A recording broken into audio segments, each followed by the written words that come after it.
On today's show, the Houston Rockets absolutely eradicate the Suns. Jalen Green goes off. Dillon Brooks gets ejected. And what should Houston ultimately do with that juicy Phoenix Suns pick? It's all coming up right here at Locked On Rockets. This is Mission Control, Houston. Ignition sequence start.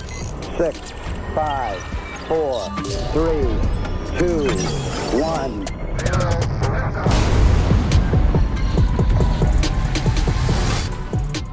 What's up and welcome to another edition of Locked On Rockets, your daily podcast home for everything Houston Rockets basketball. As always, I'm your host, Jackson Gatlin, native Houstonian and credentialed media member. I'm also the host of Locked On NBA Thursdays. Be sure to follow along wherever you listen to your podcasts or on YouTube. Just search Locked On Rockets, where the best way you can help us grow our show is to listen every single day on a podcast platform of your choosing. Like, comment, and subscribe on YouTube. Also, check out our Locked On Rockets newsletter. Would sincerely appreciate all of that support. Now, today's episode is brought to you by Game Time. Download the Game Time app, create an account, and use code LOCKEDONNBA for $20 off of your first purchase. And as always, thanks so much for making Locked On Rockets part of your day every single day, whether it's on your way to work, on your lunch break, in the gym. Thank you so much for being an everydayer. Shout out to my guy Hayden, one of our everydayers. Had a great time hanging out with you this past weekend.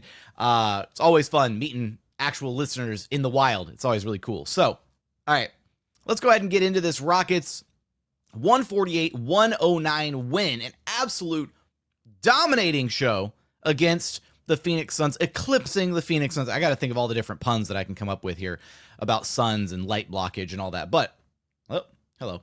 All right, so this was just an example of a really good team beating up on a really, really bad team. The Suns are just in absolute shambles. They've been mentally checked out of this season since like February, and this game absolutely showed it. This was the largest margin of victory for the Rockets so far this season, I believe, and it's also the largest margin of victory in franchise history against the Phoenix Suns, 148-109. That is an absurd final score, a 39-point margin of victory. All right.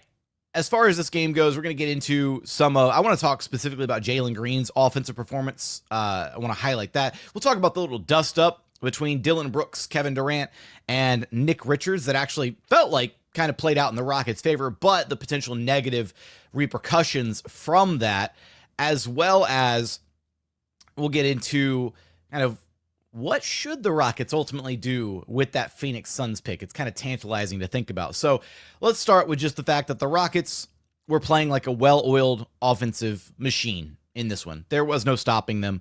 They had 8 different guys score in double figures. A couple of those guys, Aaron Holiday, Jock, Landale, the Stay Ready crew, checking in at the end. Cam Whitmore getting some burn, 13 points in 13 minutes during basically the entire fourth quarter garbage time. But Jalen Green led the way for the starters. The only starter not in double figures was Dillon Brooks, although he was well on his way to being in double figures. He was 2 of 3 from downtown, and Lord knows he would have probably knocked down a couple more threes over the course of the game and definitely broken that double figure seal. But Jalen Green led the way with 33 points, 9 of 17 shooting. He was 4 of 5 from downtown, 11 of 13 at the charity stripe, 2 rebounds, 2 assists, and a steal. Only a couple turnovers, plus 21 in just his 27 minutes. 33 points in 27 minutes. That's more than a point per minute that he was on the floor. And to me, there were 2 things that really stood out about this game that were impressive in regards to Jalen Green. And that's one, that he's able to get off to some of these kind of slower starts, right? And depending on the flow of the game, he's still able to find himself along the way, but he did it, like in this game in particular, the offense was flowing. The Rockets had no problems. Everybody was scoring the ball, and at no point did Jalen feel like, oh, I got to go get mine, or okay, Alp's scoring, Fred's scoring, Amin is scoring, I want to go get some buckets, right? At no point did it feel like he forced the issue or inserted himself into the hierarchy of the Rockets offense and disrupted the flow. No, Rockets just took whatever the Suns defense was giving them, which was a lot because the Suns defense is awful, but Jalen really kind of, kept it quiet in the beginning. He maybe struggled right out of the gate a little bit. He even said so post game, but then as the game wore on, and really that second quarter is where he kind of picked it up, he just took whatever the defense was giving him. He was knocking down a lot. He took great shot after great shot. He was driving. He was getting to the rim. He was drawing fouls. This is exactly the version of Jalen Green that this Rockets team needs on a consistent basis. And he's been this guy pretty consistently for a while now.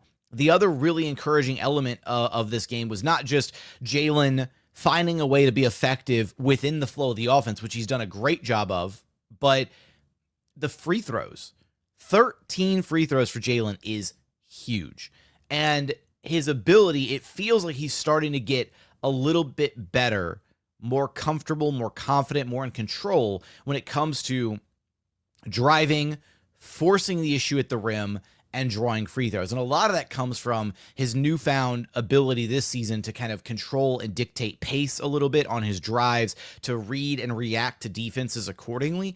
And again, the biggest thing for Jalen is just sometimes I feel like seeing the ball go through the hoop with those free throws just helps him get further along elsewhere on the floor, right?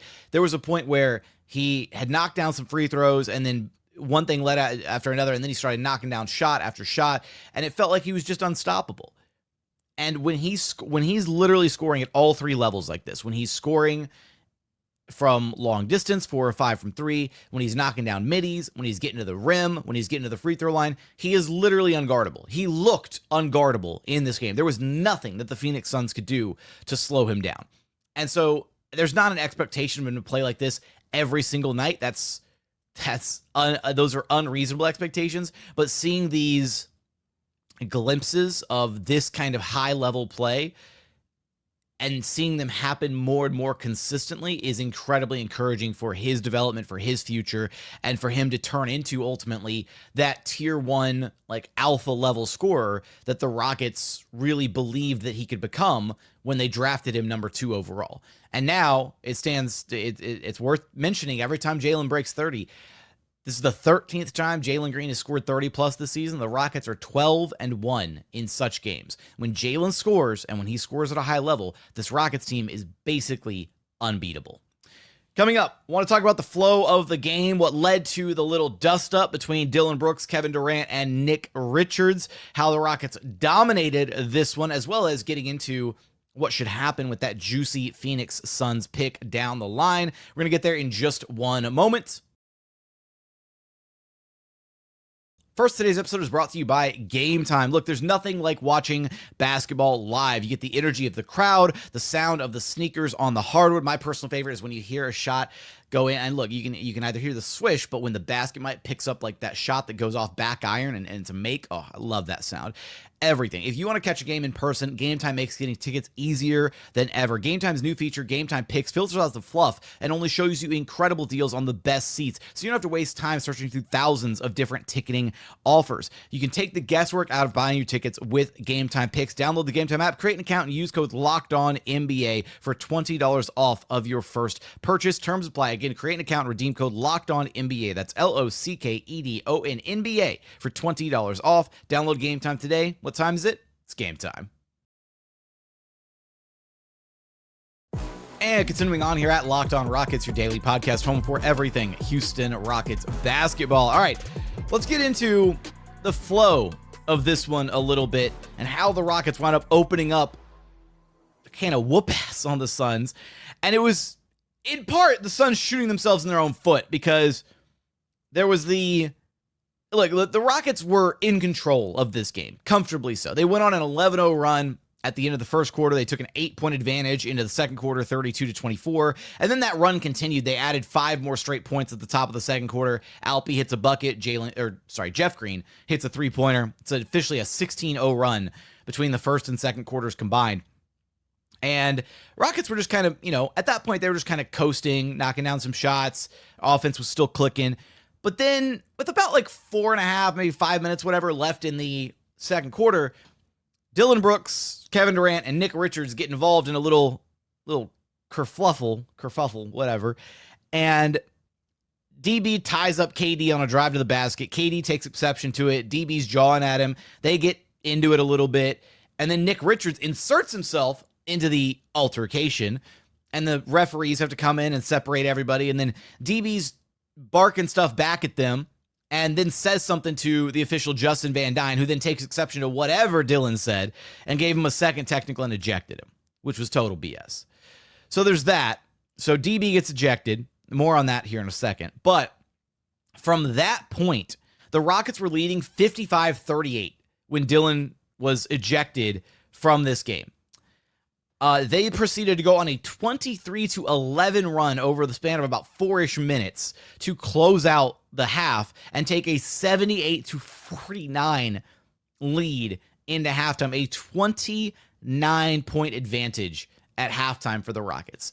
This is just an embarrassingly bad game for Phoenix. They just looked mentally checked out defensively, non-existent rotations, just abysmal effort on the defensive side of things. And look, they're a high-octane club. They've got great offensive weapons. Devin Booker dropped 28 on 12 of 17 shooting, only hit 1 3 and managed to still have that number. But, this Suns team, they just need to strip it down and restart and blow everything up, which is great news for the Rockets and the picks that they own. We'll talk about those in a moment. But there's just no hope, no chance for this team. I would imagine they're going to fire Coach Bud after this offseason, or in this offseason probably, and just hit the reset button, tank it out, something. They've got no future in Phoenix. It's brutal to watch this team play. First off, the altercation, the dust up, whatever y'all want to call it, these are just two competitors, right? DB and KD have a lot of love for each other. You can go back to look at the last game between these two teams, and DB and KD are smiling, talking it up pregame, dapping up, hugging, all that stuff, and just there's no bad blood between those two guys. It's just two competitors getting after it. And Nick Richards throwing himself in the mix might have actually been the guy who escalated things, because then DB took exception to that and started jawing with Nick Richards after what would have just been probably a calm play between him and KD. Slapping at the basketball, whatever, keeping it out of arm's reach. But to get DB ejected for that was kind of BS. And it's just, that's his reputation doing work. That's his reputation taking hold of Justin Van Dyne, the official, or the official getting in his feelings a little bit about whatever Dillon said in the heat of the moment. So it's unfortunate the Rockets were robbed of him for the rest of this game. He definitely would have been on his way to breaking double figures, and the Rockets would have had 9 different guys scoring double figures the rest of the way this game. But it is really cool how this Rockets team has kind of embodied or embraced this identity where, again, they don't back down from a fight. And when stuff like that happens, when the Rockets get into it with another team, more often than not, it feels like the Rockets are the beneficiaries of any of these kind of altercations, where they love it. They live for it. They relish the opportunity to kind of throw down with another team. Not, the Tyler Herro thing with Amin Thompson notwithstanding, they did ultimately lose that game. But generally, when a fight breaks out or a verbal altercation or whatever between two teams, feels like the Rockets usually come out on top. And that's going to be something that probably serves them well in the postseason, when intensity is dialed up to 11. Every possession feels like it matters. If tempers flare in the playoffs, the Rockets feel like the team is going to meet the expectations and be able to follow up on any trash talk, any whatever that takes place over the course of a given game. So it's kind of cool to see that happen again. And the fact that it keeps happening against the Suns. This Rockets team and Suns team, there's no love lost between these two organizations, right? There's this one. There was the Steven Adams, Mason Plumlee stuff. There was the Jalen Green, Bradley Beal stuff. Like, there's always something between these two teams. It's kind of funny how that works out. But the Dillon stuff does have a potential downside. The Rockets broadcast had him at 13 technicals, which means he would have 15 after this game occurred, and that means he shouldn't be suspended for the Lakers game, but they might go back and look at the interaction, or maybe the technical count was off. I really don't know. DB might be suspended for the game against the Lakers. And if he is, that's a big loss, because he's the Rockets' best outside shooter. He is one of their premier defenders on the wing, and having his size to deal with LeBron James, especially a little bit of a slower LeBron James now, getting up there in age, still elite. But having DB to check LeBron and having Amin to check Luka would be huge against the Lakers in a game that does still have some consequences and could ultimately impact the standings one way or another, with the Rockets playing the Lakers not once, but 2 more times over the course of the final 7 games of the season. So these 2 games against LA are going to be huge, and missing DB for even one of them will absolutely negatively impact this Rockets team and might ultimately result in a loss. So hopefully DB is present and available for the game against the Lakers. He's a big part of what the Rockets do, and ultimately they need him on the floor. And Jalen Green actually had a message for DB after the game. DB, just stop, bro. Just chill out. No more text, man. I cosign. I agree. Look, but and unfortunately, it feels like every truly great team has that one guy. Every truly great team has that one guy who's responsible for like the antics or getting under the other team's skin, or the technical guy, the guy who racks up the T's, that kind of stuff. And DB's just that for the Rockets. That's his personality. He, is one of the driving forces of this team and their identity, not backing down from anybody. But at the same time, he probably does need to rein it in a little bit, and he doesn't need to do some of the BS that does lead to some of those technicals ultimately at the end of the day. So coming up, want to talk about what the Houston Rockets should ultimately do with the very juicy Phoenix Suns pick. We'll take a look at the Suns' rest of their season schedule and kind of approximate where that pick may wind up in the lottery standings. We're going to get there in just one moment.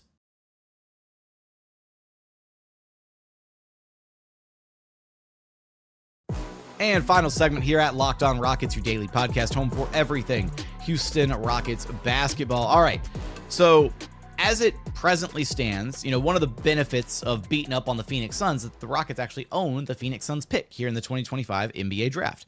So the Suns, after this most recent loss to Houston, currently stand at 35 and 40, with 7 games left to play in the regular season, and they have currently the 12th best odds in the NBA draft lottery, a 7.1% chance at jumping into the top 4, a 1.5% chance at earning the number 1 overall pick, the Cooper Flag sweepstakes. Now, taking a look at the rest of the regular season schedule for the Suns, there's actually some interesting dynamics at play here. Their next game is against the Milwaukee Bucks, and the Bucks are very much still vying for playoff positioning. They're a game and a half back of the Pistons, and they're a solid handful of games up on the Atlanta Hawks, and obviously the situation's weird with Dame and Giannis, and who knows what is ultimately going to happen with Milwaukee, but Milwaukee's still trying to win games, so that bodes well for the Rockets and Phoenix continuing to lose.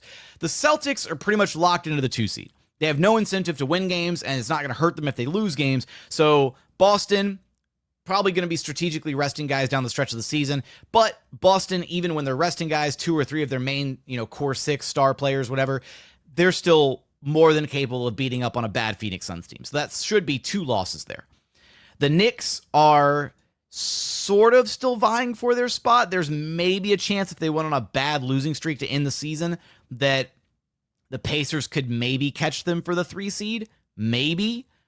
But I will say it's Tom Thibodeau. He's not going to rest anybody. Everybody that he's got is playing every second they possibly can to close out the season. 3 possible losses. 3 likely losses for the Suns. The Golden State Warriors still trying to, carve out a spot in the Western Conference. They're going to want to win. That's 4 losses. The Thunder, that could be a game where if the Thunder are resting a bunch of guys, then maybe the Thunder punt on that game. Doesn't matter. But something tells me the Thunder aren't going to completely roll over, and they're still talented enough to be able to win a game. So that's 5 losses. The Spurs have nothing to play for. Wemby's already out for the season. That's 2 bad teams going head-to-head. That's a complete toss-up. So maybe a win there for Phoenix. So we're at 5 losses, 1 win for their final 7 games. And then the final game on the road against the Sacramento Kings, that'll be one where if there's still any possible ramifications from winning or losing that game as it relates to the play-in tournament, with right now Sacramento sitting in 10th spot and the Suns sitting in the 11th seed, then the Kings are absolutely going to want to win that game. So there's a possibility where the Suns rack up 6 more losses out of their final 7 games to close out this season. And I will say that Kevin Durant had to leave the Rockets game, or the Rockets-Suns game, with an ankle injury. He twisted an ankle. It looked really bad. He was limping off the floor. Did not look great. If KD is shut down due to that ankle injury for the rest of the season, the Suns' chances just diminished even worse than they somehow got even worse than they were before. before the injury with KD. So obviously, you don't ever wish injury upon another player. I wish the best for KD. I hope he has a speedy recovery, and I hope he'll be ready for game 1 of next season, wherever he is, whether that's in Phoenix, whether that's rocking a Houston Rockets jersey in some capacity, or playing for any other organization. But don't get well too quickly. Don't come back for the rest of this regular season. It's all good. That all being said, Rockets are in a great spot. Suns are in a great spot to go on an absolute tailspin the rest of this season. And if they rack up 7 more losses, they're currently a game and a half back of both the Miami Heat and the Chicago Bulls, who are in a dead heat tie for the 10th and 11th spots in the draft lottery. It would probably take a miracle for them to catch up to either of Portland or San Antonio in the draft lottery. San Antonio is sitting at 8th and Portland is sitting at 9th. But again, if they just lose out the rest of the season, if they lose all final of these 7 games, especially that one against San Antonio there at the end, that second to last game, then there's a possibility that they could leapfrog 1, 2, 3, maybe 4 of these teams and get all the way up to the 8th best lottery odds with their pick, which would give the Rockets a 26.3% chance at a top 4 pick and a 6% chance at the number 1 overall selection. Those are great odds, potentially, for the Rockets. And I don't think Phoenix is going to get better. They're not going to win more games. In fact, I really feel strongly that they could very easily lose the rest of this season. Maybe Devin Booker plays mentally checked out after KD goes down due to injury, what have you. There's nothing that says that I think this Suns team is going to somehow find a way to turn it around, squeak into the play-in tournament. So with that, I want to give you the question. What do you want to see the Rockets do with this Suns pick?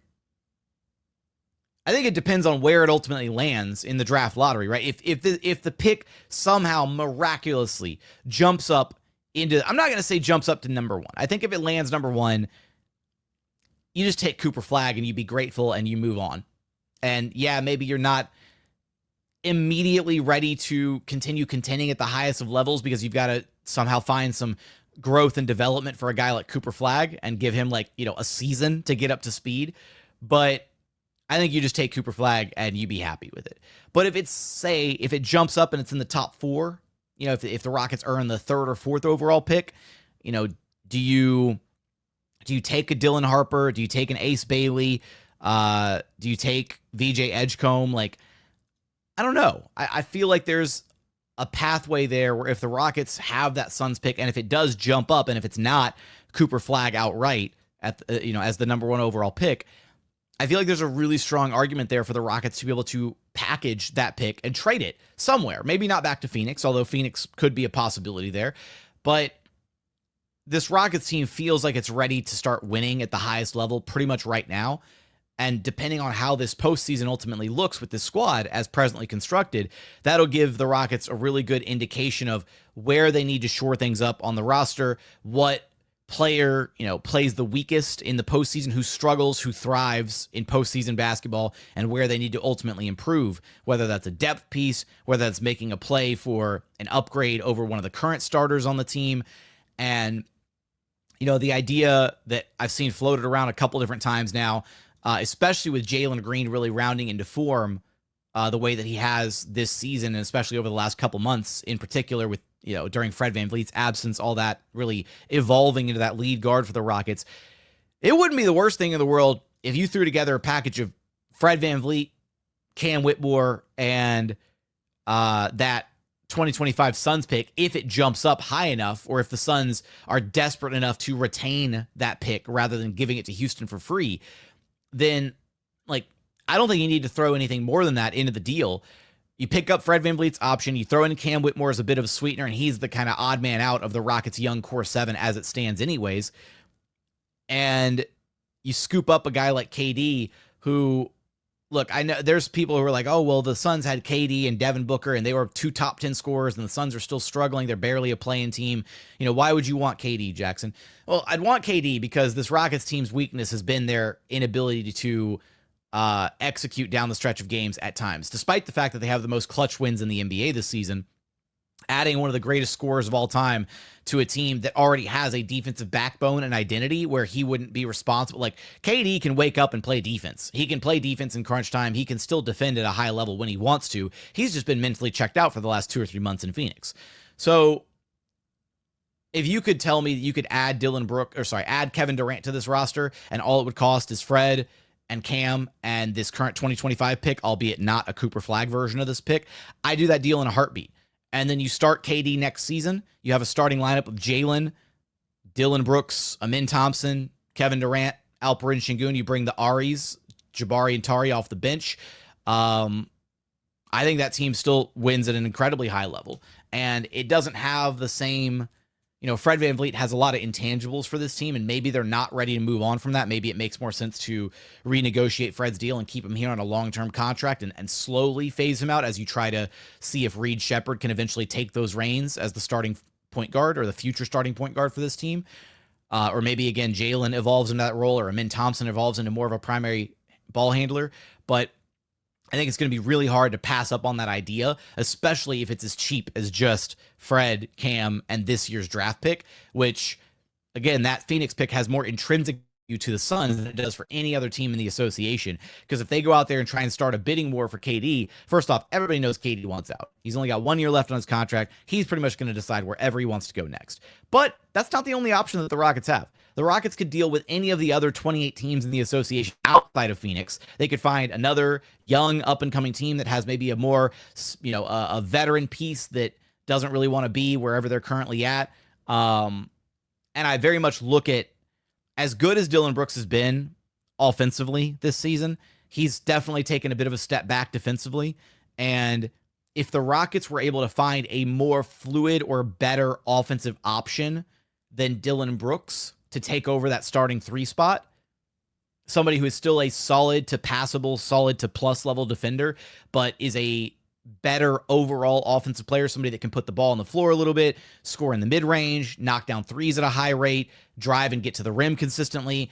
Dillon Brooks has done all of those things and has done them for about a season and a half, almost 2 years now for the Rockets, but it's not ever really been his forte, right? I think we're still a little all surprised whenever Dillon Brooks gets to that like Kobe Bryant-esque turnaround fadeaway in the mid-range, but he does it at a high clip. And I keep waking up thinking, man, this will be the day, this will be the game where Dillon's offense kind of crashes back down to earth. Maybe that's just who he is as a player, and maybe getting rid of him isn't the move.